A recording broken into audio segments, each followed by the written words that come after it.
वज़ीर आज़म शहबाज शरीफ ने सऊदी अरब पर गुज़श्ता रात होने वाले हमलों की शदीद मज़म्मत की है। अपने एक बयान में वज़ीर आज़म शहबाज शरीफ ने कहा कि हमले सऊदी अरब की खुद मुख्तारी और इलाक़ाई सालमियत की खिलाफ वर्जी हैं।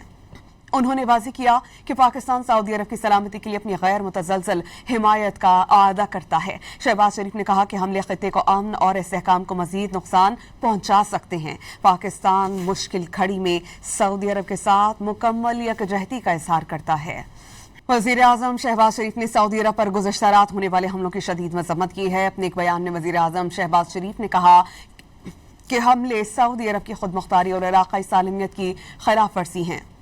उन्होंने वाज़ेह किया कि पाकिस्तान सऊदी अरब की सलामती के लिए अपनी गैर मुतज़लज़ल हिमायत का आदा करता है। शहबाज शरीफ ने कहा कि हमले खित्ते को अमन और इस्तेहकाम को मज़ीद नुकसान पहुँचा सकते हैं। पाकिस्तान मुश्किल घड़ी में सऊदी अरब के साथ मुकम्मल यकजहती का इज़हार करता है।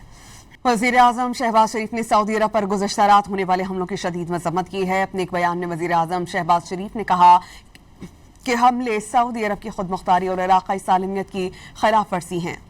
उन्होंने वाज़ेह किया कि पाकिस्तान सऊदी अरब की सलामती के लिए अपनी गैर मुतज़लज़ल हिमायत का आदा करता है। शहबाज शरीफ ने कहा कि हमले खित्ते को अमन और इस्तेहकाम को मज़ीद नुकसान पहुँचा सकते हैं। पाकिस्तान मुश्किल घड़ी में सऊदी अरब के साथ मुकम्मल यकजहती का इज़हार करता है।